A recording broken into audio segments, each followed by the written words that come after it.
¿Cómo están? Bienvenidos. ¿Cómo les va? ¿Cómo anda todo? Hay mucho para revisar en este momento. Vamos a empezar hablando de Honduras. Decimos en redes sociales que hay tensión luego que la policía reprimiera una protesta opositora. Los ciudadanos denuncian la corrupción en un estado que se muestra, dicen, estéril para resolverla. Allí entonces nuestra pregunta en redes sociales: ¿quién frena estos ilícitos? Nadie. La justicia, los políticos, los honestos de Honduras. La S allí al final. Aquí entonces el primer interrogante. Viene otro. Vamos a hablar de Rusia con esta tensión militar iniciada con Ucrania.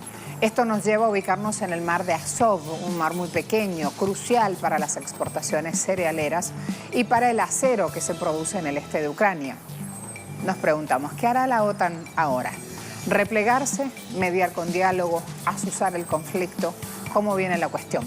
Primer tema de 3 súper temas que tenemos hasta ahora preparados con actualización y con análisis. Bienvenidos. En Honduras, el presidente Juan Orlando Hernández cumplió un año de su reelección en medio de denuncias de corrupción y el éxodo de miles de ciudadanos en la caravana migrante.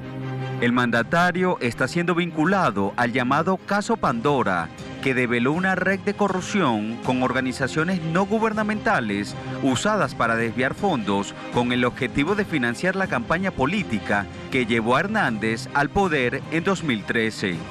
Uno de los miembros de estas ONG denuncia que la hermana del mandatario, Hilda Hernández, sería la administradora de los fondos. En este contexto, el Ministerio Público de Honduras investiga funcionarios y miembros de organizaciones no gubernamentales que recibieron cerca de 12 millones de dólares que serían supuestamente destinados a proyectos sociales del Ministerio de Agricultura. A esta situación se le suma la detención en Miami del otro hermano del presidente hondureño, Juan Antonio Hernández, por vínculos con el narcotráfico. Todo esto ocurre en medio de una grave crisis económica destapada por la caravana migrante. Hoy en Agenda Abierta analizamos todos los factores de las denuncias de corrupción contra el presidente Juan Orlando Hernández y la crisis política y económica en Honduras.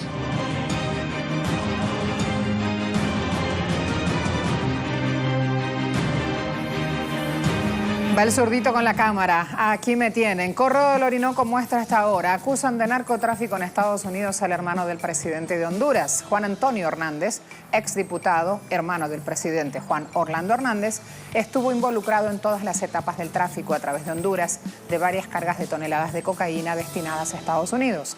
También señalan aquí en este portal que usó su peso político dentro de esta trama de narcotráfico. Por ejemplo, las cargas que le pertenecían las protegían miembros de la Policía Nacional. Y además brindó protección a otros narcotraficantes mediante el soborno a políticos hondureños. Así de grave es todo. La Vanguardia, un medio de comunicación de España, dice: Hernández cumple un año de su reelección mediante fraude, según oposición.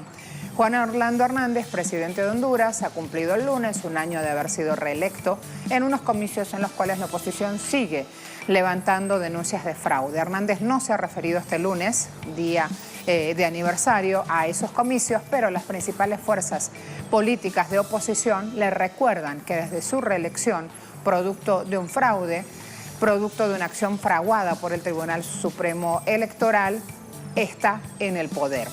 Dicen además, mientras él sigue allí, el país estará en crisis. Me voy a ampliar datos aquí. En imagen, el mandatario hondureño: cuando alguien tiene pruebas de algo, dice él, las debe presentar ante las autoridades competentes. Eso es justicia. Si de algunas de las investigaciones alguien resulta responsable, debe de aplicársele todo el peso de la ley. Como corresponde, una declaración a su investidura, es el presidente. ¿Cómo llegó Juan Orlando Hernández justamente a la silla presidencial? Vamos a hacer un raconto rápido de los hechos. Noviembre de 2017, fíjense qué pasaba desde allí. 26 era el día de las elecciones, había varios candidatos, actores políticos que estuvieron involucrados en esta reelección. Vamos a ver, fraude electoral, Honduras 2017, el 26 era la elección, les decía, los dos principales candidatos eran Salvador Nasralla, alianza de oposición contra la dictadura, con Libre, y Juan Orlando Hernández del Partido Nacional. Allí los dos actores. La oposición estaba liderada por Nasralla. El expresidente Manuel Zelaya también estaba convocando manifestaciones en este momento contra lo que denunciaba toda la oposición en su conjunto, fraude electoral. Protestas empezaron cuando los seguidores de Nasrallah vieron cómo su candidato perdía la ventaja inicial de más de 90.000 votos en relación a Juan Orlando Hernández, que finalmente le daban y aparecieron los primeros resultados a su favor. 2 de diciembre el gobierno decretó estado de excepción, toque de queda entre las 6 de la tarde y las 6 de la mañana durante 10 días. Esta es una situación que aún tensó más en lo social al país. 3 de diciembre se mantenían las protestas, los hondureños salieron a cacerolear, burlaron el orden presidencial.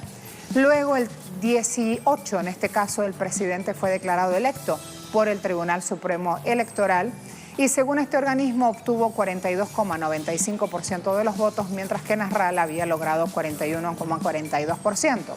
Luis Almagro, secretario OEA, en esa fecha afirmó: persisten serias dudas.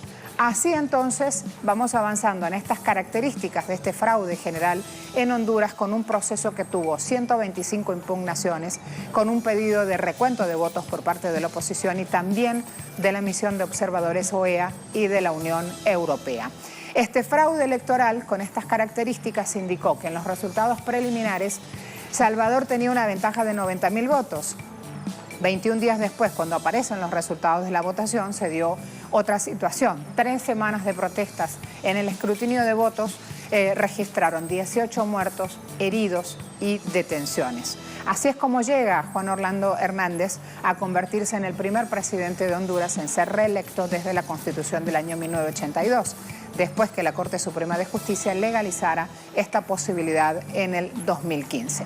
Ahí entonces tienen un gran paneo por los hechos, un gran recorrido para ir a visibilizar qué es lo que está pasando en la nación hondureña. Porque hoy estamos situados nuevamente ahí. Vamos al lugar de los hechos y luego vamos a chequear también las respuestas a nuestra pregunta en Twitter en este momento. Gilda, bienvenida. ¿Cómo te va? ¿Qué tal? Muy buenos días. Así es, el hermano del señor Juan Orlando Hernández, Antonio Hernández, ha sido acusado formalmente por el gobierno de Estados Unidos por tráfico de drogas. Según el informe del Departamento de Justicia, Tony Hernández, así como se le conocía en Honduras, tiene fuertes vinculaciones con el crimen organizado, introdujo toneladas de cocaína a territorio estadounidense y esto lo hizo en complicidad con altos jefes militares y policiales de Honduras. Desde el viernes pasado que se conoció la captura del exdiputado y hermano del presidente Juan Orlando Hernández, ha manifestado que espera se aplique de forma correcta la justicia en Estados Unidos y que nadie está por encima de la ley, según las últimas declaraciones de Juan Orlando Hernández. Ya sobre el señor Tony Hernández pesaban algunas acusaciones de el capitán Orellana, Santos Orellana, quien había manifestado que el señor Tony Hernández transportaba cocaína en un helicóptero que fue detenido en el año 2016 y que le había ofrecido un soborno de $1 millón para que no lo delatara. Junto a él también estaba en complicidad el ministro de Defensa de ese entonces y ahora diputado, el señor Samuel Reyes, quien todavía no ha sido juzgado ni procesado por la justicia hondureña. En otros casos, el Ministerio Público ha procedido a la confiscación de bienes de personas que han sido extraditadas. En el caso del señor Tony Hernández, esto no ha sucedido así, por tanto, la sociedad hondureña está cuestionando el papel que ejerce el Ministerio Público, así como las fuerzas militares y también la Policía Nacional. Muchas gracias, Gilda. De inmediato, Twitter, decimos, hay tensión luego que la policía reprimiera protesta opositora. Ciudadanos denuncian la corrupción en un estado que se muestra estéril para resolverla. ¿Quién frena los ilícitos? Miren qué contundente la cantidad de respuestas que obtiene la opción nadie frena los ilícitos, 64%. 10% dice la justicia, 3% dicen los políticos y 23% todavía le pone su ficha a los honestos que están en Honduras para frenar los ilícitos. Así las cosas, doy por cerrado entonces este tema que ocupa en este momento toda la prensa centroamericana. Hay otros temas para ir revisando, se viene entonces a esta hora economía con nuestro compañero de tareas. Bienvenido.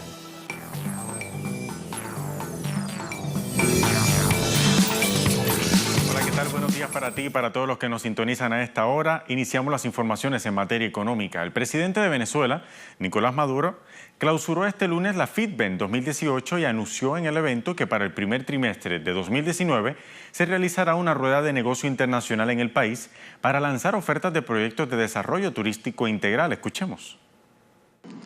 Para el mes de marzo, atención inversionistas, para el mes de marzo anuncio la rueda de negocios internacional para lanzar las ofertas de los proyectos de desarrollo turístico integral en Los Roques, Morrocoy, Canaima, La Tortuga y Mochima. Rueda de negocios mundial para todo el que quiera venir a invertir. Y bien, en otro tema, mientras el gobierno argentino se prepara para recibir un nuevo préstamo del FMI en el interior del país, crece el descontento con las empresas estatales por las desmejoras laborales. El lunes, los 5 principales gremios aeronáuticos protagonizaron una huelga contra la directiva Aerolíneas Argentinas para reclamar un alza salarial y rechazar la suspensión de 376 empleados de la empresa estatal. Esta es la 4ª acción de protesta que organizan los sindicatos contra la aerolínea, solo en lo que va de noviembre. Rubén Fernández, de la Unión del Personal Superior y Profesional de Empresas, pidió diálogo y una solución pacífica para el conflicto. Justificó la medida por el incumplimiento gubernamental del acta firmada en 2017, donde se establece un alza salarial y por negarse a negociar la actualización de la nueva paritaria. Según Prensa Latina, la situación para muchos viajeros es complicada y se espera que este martes se anuncie otro paro, aunque de 3 horas solamente, en casi todos los medios de transporte, incluyendo aéreo.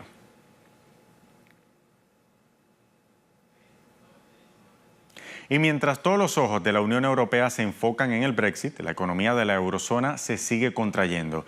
Mire, el Banco Central Europeo informó que la zona euro perdió impulso económico. El economista jefe del Banco Central, Peter Praet, agregó que los vientos en contra son cada vez más perceptibles.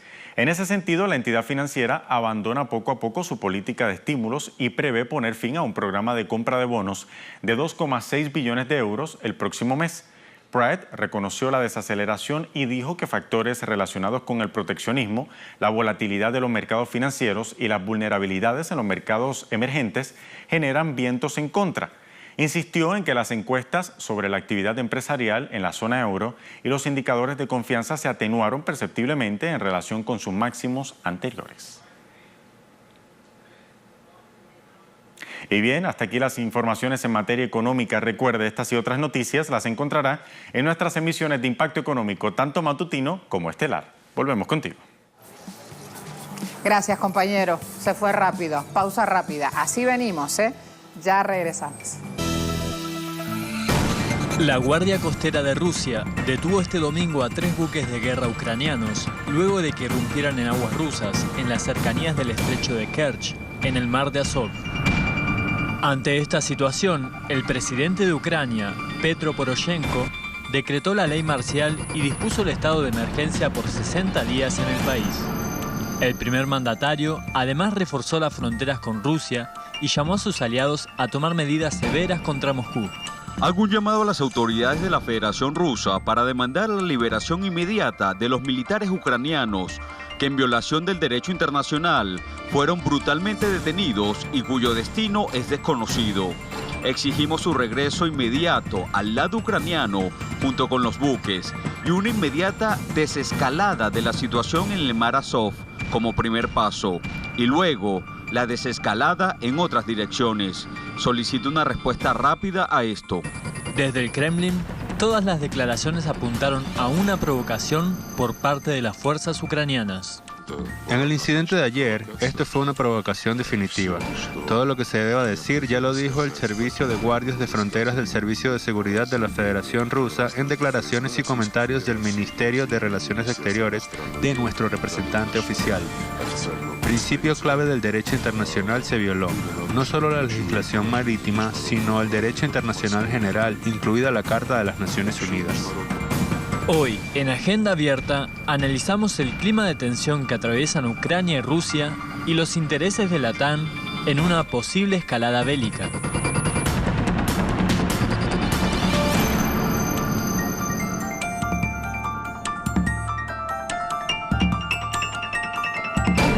Fíjense cómo terminamos la introducción a este tema. Posible escalada bélica.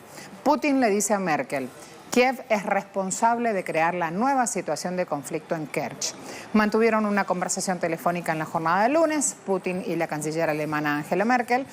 Allí el presidente de Rusia subrayó que las autoridades ucranianas son las únicas responsables de crear esta nueva situación de conflicto y de los riesgos conexos en el estrecho de Kerch. El mandatario también le dijo a Merkel que está profundamente preocupado por la decisión ucraniana de introducir la ley marcial en el país y de mantener estado de alerta militar. Dijo: deseo que Berlín influya en las autoridades ucranianas para evitar que se den más pasos imprudentes. Esa es la consideración de Putin. Izvestia dice: la Armada de Ucrania ordenó a los barcos que invaden la Federación Rusa que disparen. La tripulación de los buques de guerra ucranianos detenidos en el estrecho de Kerch por intrusión ilegal en aguas territoriales rusas recibieron una orden de no detenerse cuando se bloqueara el paso y devolver el fuego. Familiares de uno de los marineros informaron esto a este medio de comunicación, que lo ha divulgado hasta ahora por todo el mundo. Por eso hablamos ya de pasos específicos que se están dando en un escenario situado como escenario de tensión. Allí me voy, Mar de Azov, ese es el punto geográfico, un mar interno compartido por Crimea, Rusia y Ucrania.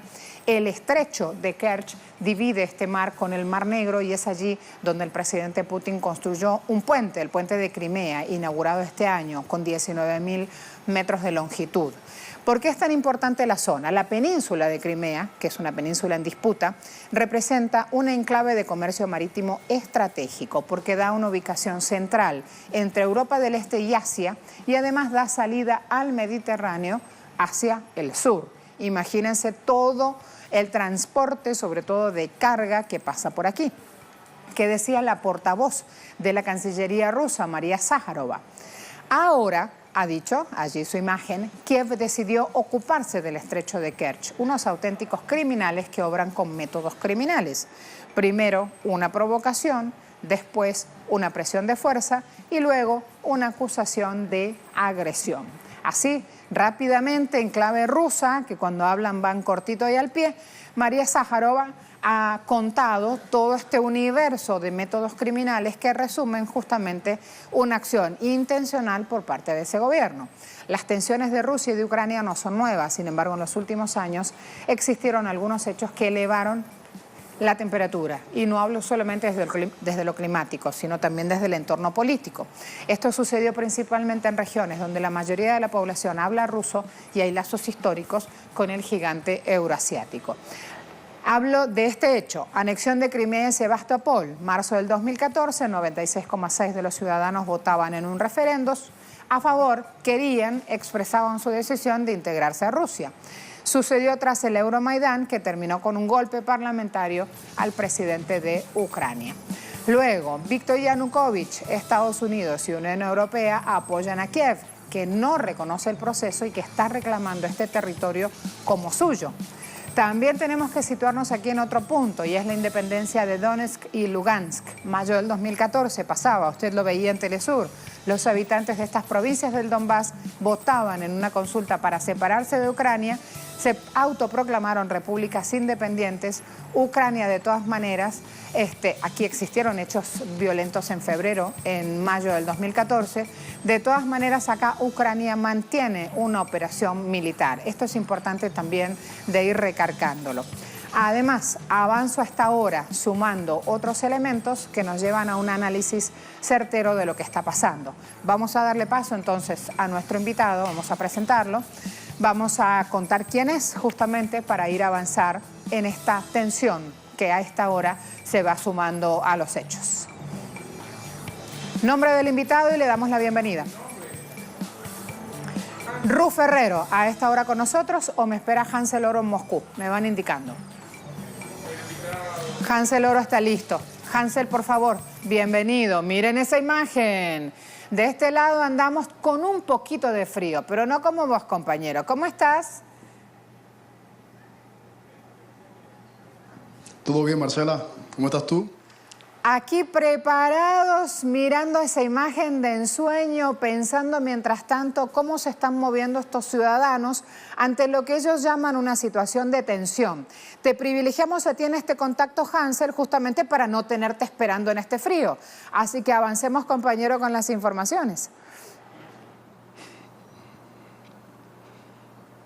Hola Marcela, bueno, saludo para ti y para toda nuestra teleaudiencia. Así es, sin dudas una alta tensión ha generado esta incursión ilegal por parte de estos 3 buques de guerra en las aguas territoriales frente a las costas de Crimea ubicadas en el Mar Negro, mientras trataban de llegar al estrecho de Kerch y luego pasar al Mar Azov, que tiene libre navegación según los acuerdos bilaterales entre Rusia y Ucrania. Pero hay que tener esto claro en el tema de que estos navíos, tanto las 2 lanchas artilladas como el remolcador, no contaban con ningún permiso para poder estar en esas aguas territoriales. Tampoco, ellos desoyeron las orientaciones por parte de los guardacostas de Rusia. Incluso hay una cronología presentada por el propio Servicio Federal de Rusia, la FSB, donde se explica exactamente cómo sucedieron estos hechos. Y también existen las declaraciones que ya están circulando, incluso en las redes en internet, están circulando las declaraciones de 3 de los marinos que estaban en esos buques, explicando exactamente que estaban conscientes de que lo que el gobierno de Kiev estaba buscando una provocación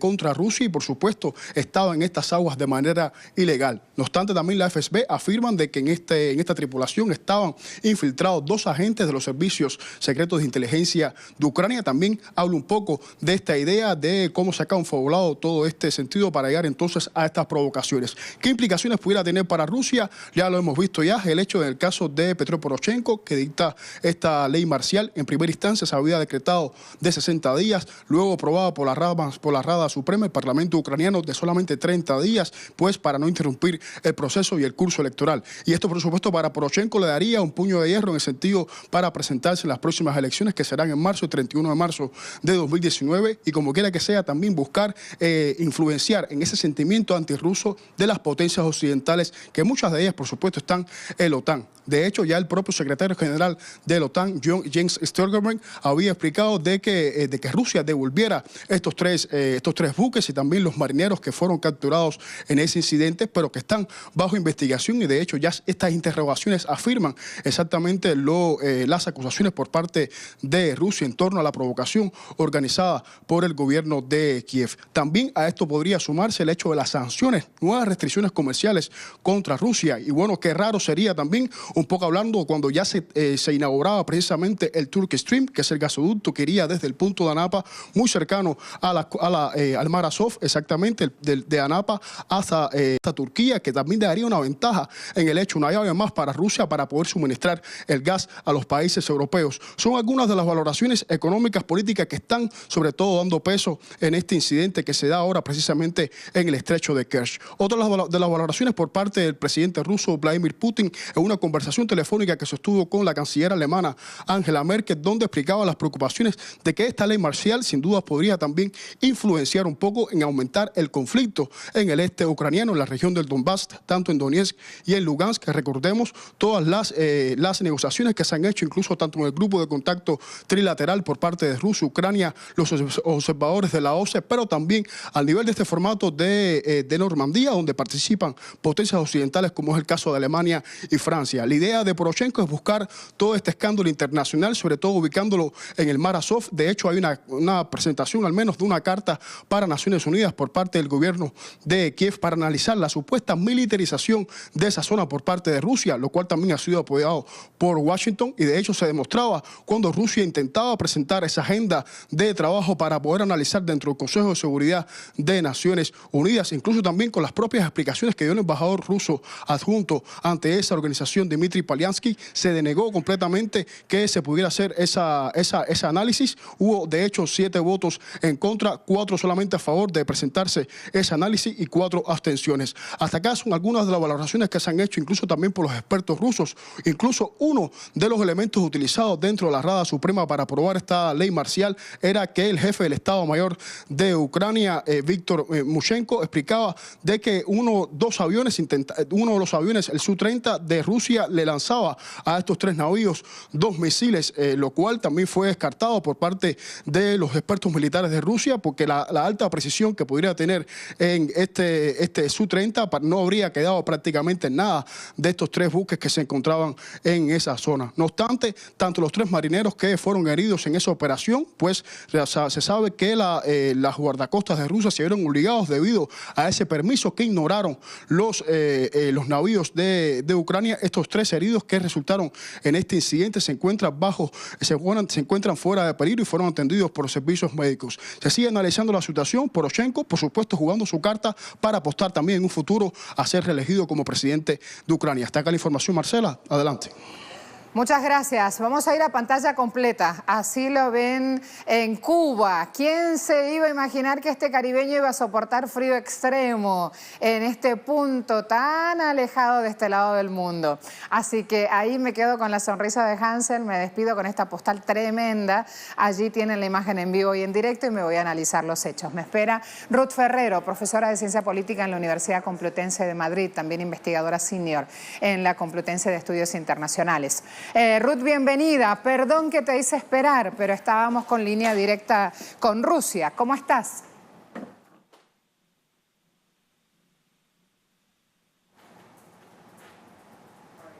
Vamos a asegurarnos que recibamos bien tu sonido. A esta hora es importante lo que está pasando en esta escalada de tensión. Y Vladimir Putin y María Sájarova, recién lo mostraban, han sido muy expresos, echando justamente la pelota hacia el otro lado del terreno. ¿Qué se dice desde el suelo europeo acerca de estos hechos, Ruth? En general ha habido una condena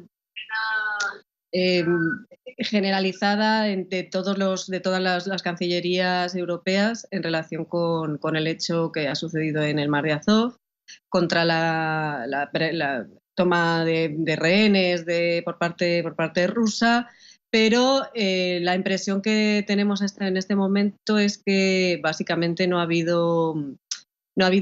se intenta no involucrarse demasiado en lo que está sucediendo en este momento, porque ya se sabe que desde hace unos años, como lo han explicado muy bien en la nota anterior, los momentos posteriores al Euromaidán y la anexión de Crimea generaron una tensión fuerte entre ambos países que se está prolongando en el tiempo debido también al conflicto en las provincias orientales de Ucrania.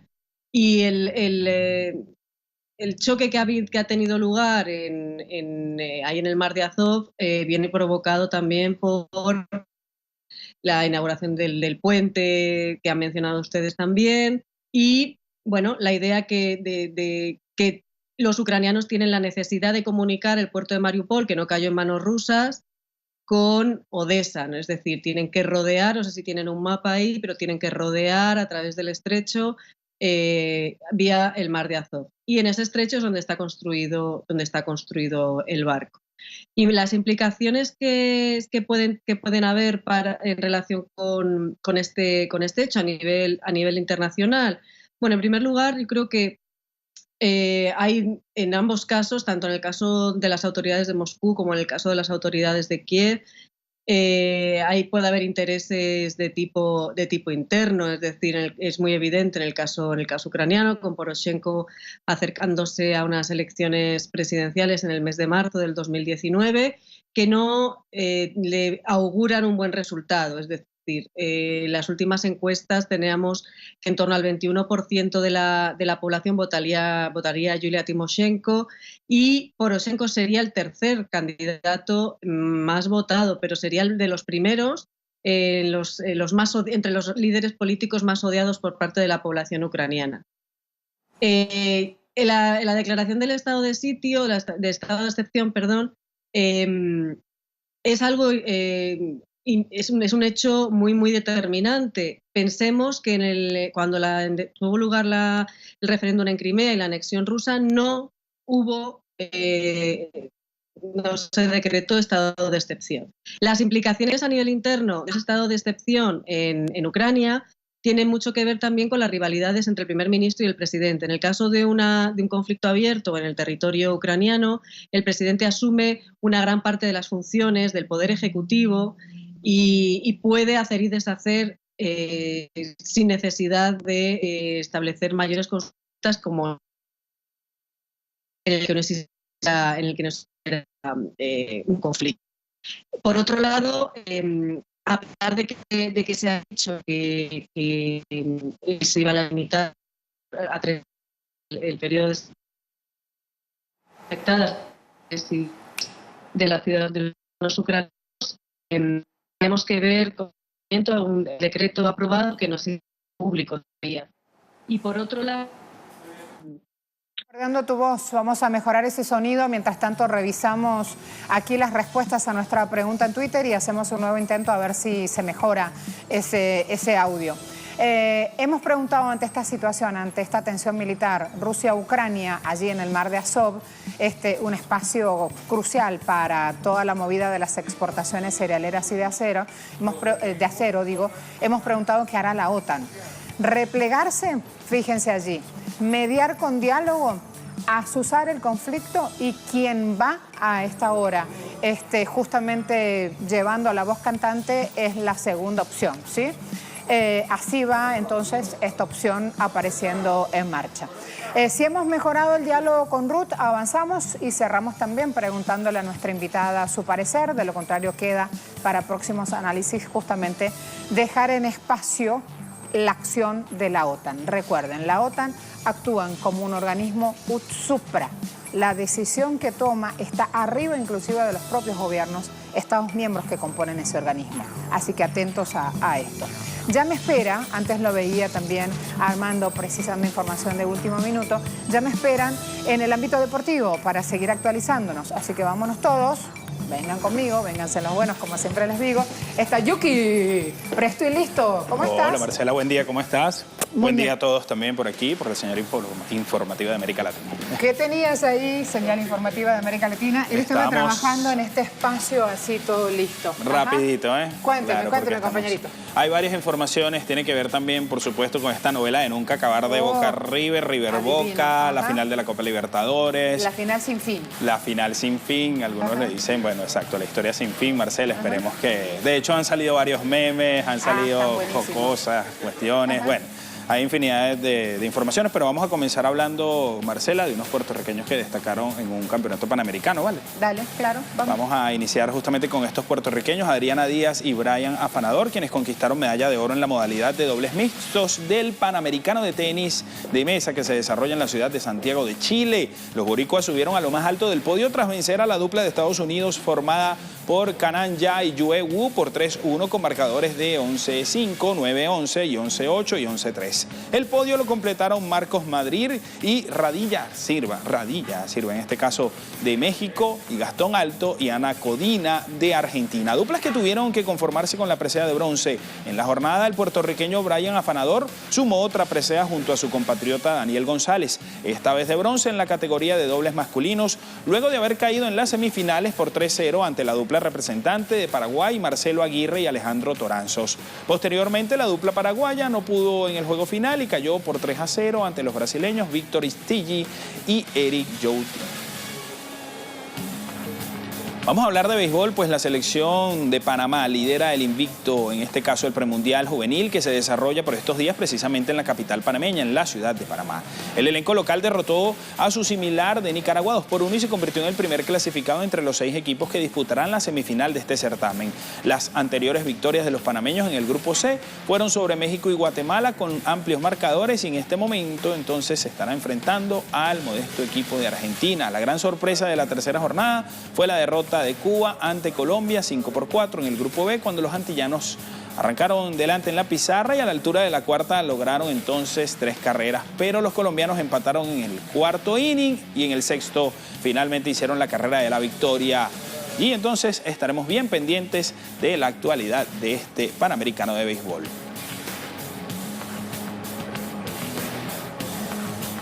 Y como lo decíamos en informaciones relacionadas con la polémica final de la Copa Libertadores, que fue suspendida este fin de semana por los hechos violentos en las inmediaciones del estadio, personal de la policía allanó este lunes por la tarde el Monumental de Núñez en el marco de la investigación por la reventa de entradas para la final ante Boca. Allí precisamente vemos informaciones publicadas a través del portal M1, en donde dice que el viernes pasado unas 300 entradas para la superfinal entre River y Boca fueron secuestradas durante 2 allanamientos en domicilio relacionados a barras del Club de Núñez por una causa vinculada a la reventa ilegal de tickets de espectáculos deportivos en sitios de internet. Sigue entonces dando tela que cortar esta polémica final.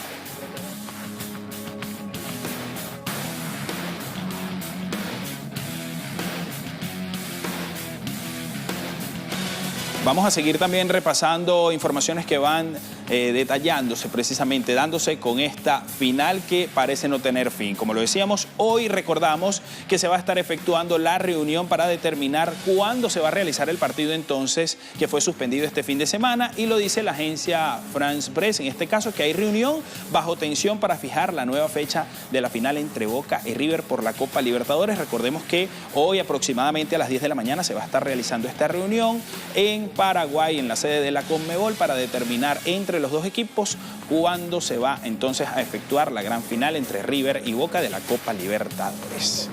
También seguimos repasando otras informaciones porque justamente luego de estas informaciones, Martín Ocampo, quien era jefe de seguridad del país, tuvo que renunciar o mostró su renuncia precisamente luego de estos hechos que se suscitaron el fin de semana. Lo repasamos en el portal Infobae, allí lo dicen. Martín Ocampo, abre comillas el texto y dice: soy responsable político de lo que pasó el sábado. Recordemos que el autobús de Boca estaba justamente entrando al estadio de River, en este caso el Monumental, cuando sufrió también estas agresiones y se desató entonces la violencia y esta polémica de la gran final de la Copa Libertadores. Vamos a seguir también repasando otras informaciones, tiene que ver con el béisbol venezolano, pues la clasificación, vamos a revisarla a continuación, cómo está marchando precisamente. Vemos allí la tabla de posiciones, si podemos bajar un poquito más. Cardenales en este momento en el béisbol venezolano está liderando la tabla de posiciones del béisbol de este país, 23 ganados y 16 perdidos, seguido por Navegantes del Magallanes, que lleva en su haber 22 victorias y 17 derrotas. En el tercer puesto sigue allí los Leones del Caracas con 19 y 18, Bravos en el cuarto lugar. Por supuesto, Tigres, Águilas y Tiburones terminan de cerrar la clasificación. Y hoy estos serán los encuentros precisamente que tendremos el día de hoy. Allí, si los podemos detallar también, los tenemos a continuación. Leones se estará enfrentando a Bravos y Caribes irá ante Tiburones. Ayer Navegantes se enfrentó a los Tigres con resultado total, en este caso Magallanes 8, Aragua 10.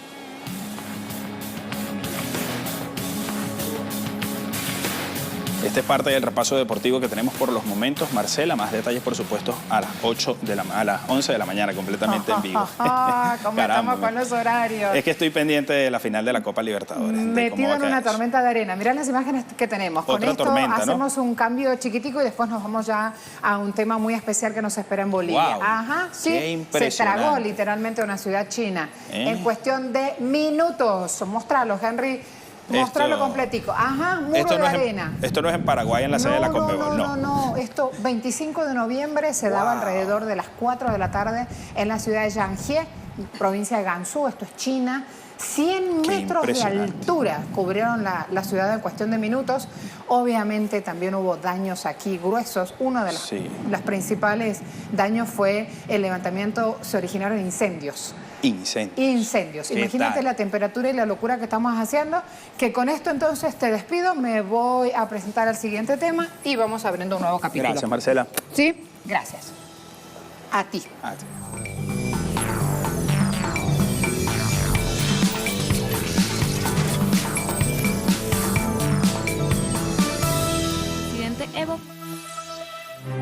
En Bolivia, el presidente Evo Morales creó un gabinete de protección a la mujer. que reúne 7 ministerios para organizar la lucha contra la violencia hacia la mujer y la niñez.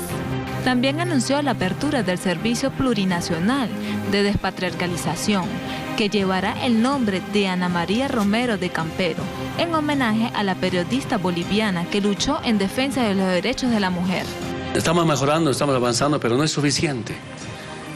Y sobre todo, la agresión contra la hermana, contra la compañera. Yo estoy casi convencido. La mejor forma de liberar a la hermana, a la compañera, es profesionalizándole. Los nuevos organismos se suman a la legislación presente a la Constitución del Estado Plurinacional, promulgada en 2009, que contiene la ley integrada para garantizar a las mujeres una vida libre de violencia y ley contra el acoso y violencia política hacia las mujeres.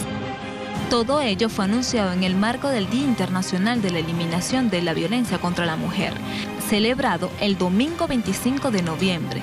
Hoy, en Agenda Abierta, analizaremos los avances de los derechos de la mujer en la República Plurinacional de Bolivia.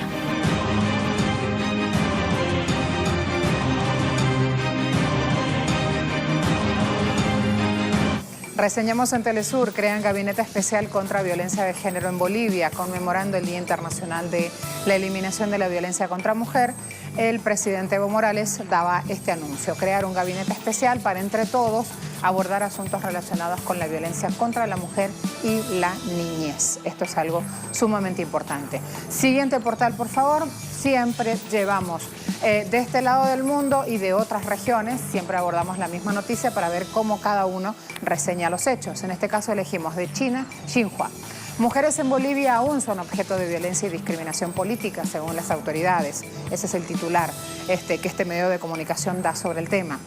Sitúan a las mujeres en Bolivia consolidando en la última década una mayor presencia en espacios de poder debido a estas medidas legales, producto de luchas reivindicativas, aunque, reseñan aquí, aún son objeto de acoso, violencia y discriminación política, según las autoridades. Citan también la palabra de María Eugenia Choque, que es la presidenta del Tribunal Supremo Electoral, diciendo que el acoso y la violencia política son los principales obstáculos que enfrentan las mujeres en la función pública en Bolivia.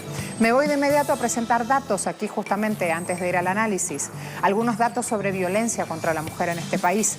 Vamos a empezar abriendo justamente una nueva página. Allí la información, Corte Penal de La Haya favoreció a Chevron por demanda de Ecuador. Es otro tema, no corresponde esto precisamente a Bolivia. Estamos diciendo que en Bolivia cada 3 días una mujer es víctima de feminicidio. Entre enero 2013 y junio 2018 se han registrado más de 400 crímenes de este tipo. Entre enero 2013 y junio 2018 se han registrado más de 400 feminicidios en el país. Estas son estadísticas oficiales, el Ministerio Público lo está diciendo. 51,9% de mujeres solteras que tienen más de 15 años han sufrido algún tipo de violencia. Allí entonces nos quedamos con esos datos para darle espacio al análisis. Nos acompaña una investigadora, en este caso Patricia Montaño, para ir a plantear el tema. Patricia, bienvenida, ¿cómo le va?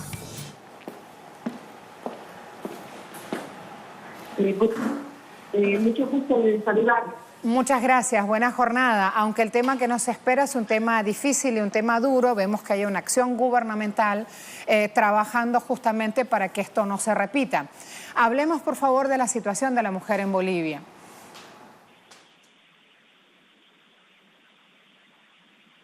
Sí, evidentemente, ayer el presidente Evo Morales ha tomado 2 disposiciones para proteger a las mujeres de la violencia y la discriminación.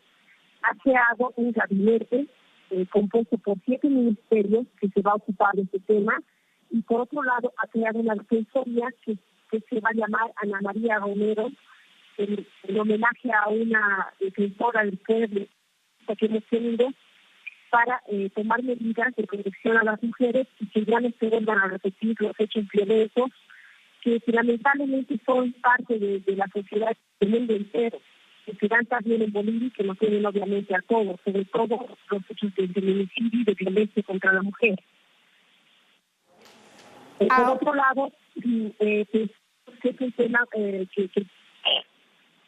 el presidente Morales ha tomado una medida sumamente acertada, porque el tema de discriminación no puede competir solamente al tema de la justicia, sino que es un tema transversal en la sociedad. Hay varias formas de discriminación hacia la mujer, tanto, por ejemplo, en temas laborales, en temas económicos, en temas sociales, y por eso hace falta que participen otros ministerios, además del tema estrictamente judicial.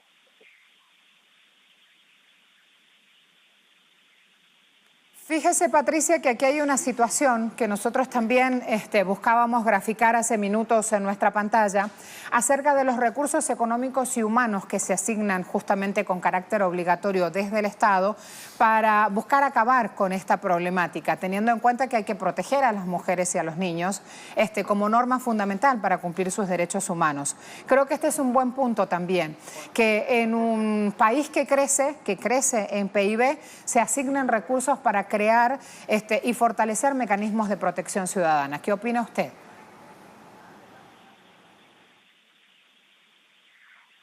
Evidentemente, tenemos aquí la ley 348, que es contra toda forma de violencia hacia la mujer, que es una de las leyes más avanzadas en el mundo, en el continente, que protegen a la mujer y castigan el feminicidio de una forma sumamente estricta.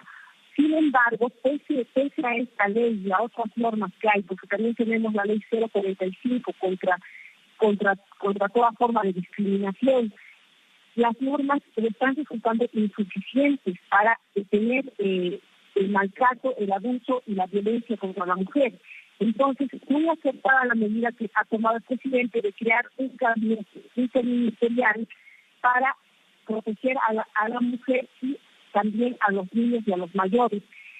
Esto no se había dado antes, pero se ha visto que además de la normativa que ya existe, que ya la protege a la mujer, lamentablemente inclusive hay hechos que ya son reiterativos de violencia, y generalmente los feminicidios o las formas de violencia más duras contra la mujer se dan justamente en los ámbitos familiares y de pareja, por lo que se hace necesario también crear la defensoría, un servicio que esté al servicio de las mujeres y que les preste una ayuda más integral, no solamente en el ámbito legal y judicial, sino que vaya más allá a los temas sociales, familiares, a proteger también a los niños, porque también quedan huérfanos de estas situaciones, quedan niños desprotegidos, quedan madres, quedan padres, la sociedad entera está afectada.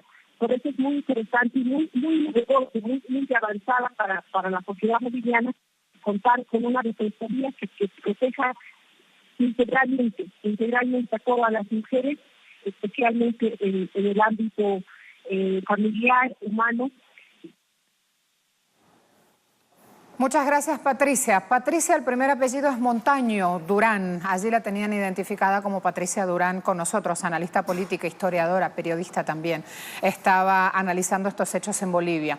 Nos queda pendiente nuestro reporte, justamente allí tenemos corresponsalía. Telesur está presente desde su fundación en Bolivia. Freddy Morales nos había enviado información sobre el tema, así que nos queda pendiente entonces de ir mostrando más datos y seguir abriendo este tema. No es habitual que un gobierno decida abrir justamente un nuevo ministerio cuando llegan gobiernos neoliberales. Lo primero que hacen es cerrar el ministerio pensando que de esta manera achican el aparato estatal. Hasta aquí va a ir nuestra agenda abierta de hoy. Debo entregar 9:25 de la mañana hora local, hora en Venezuela. Nos faltó tiempo para presentarles algunos de los temas. Vamos moviendo la maquinaria. Gracias a todos los que nos escriben. Gracias también a quienes en redes sociales van preguntando por qué cambiamos de horario, por qué hemos decidido sumar otros contenidos, porque vamos creciendo, porque vamos sumando público, porque vamos arriesgando justamente nuevas propuestas, y es sumamente válido que absolutamente todas las voces sean oídas. Así que envíe la suya, envíe su pronunciamiento, sugiera a Telesur, hable por favor de nuestra web 24 horas www.telesurtv.net como una gran opción para informarse. A todos gracias porque en 13 años en Telesur siguen apostando, siguen confiando en nosotros. Hasta luego.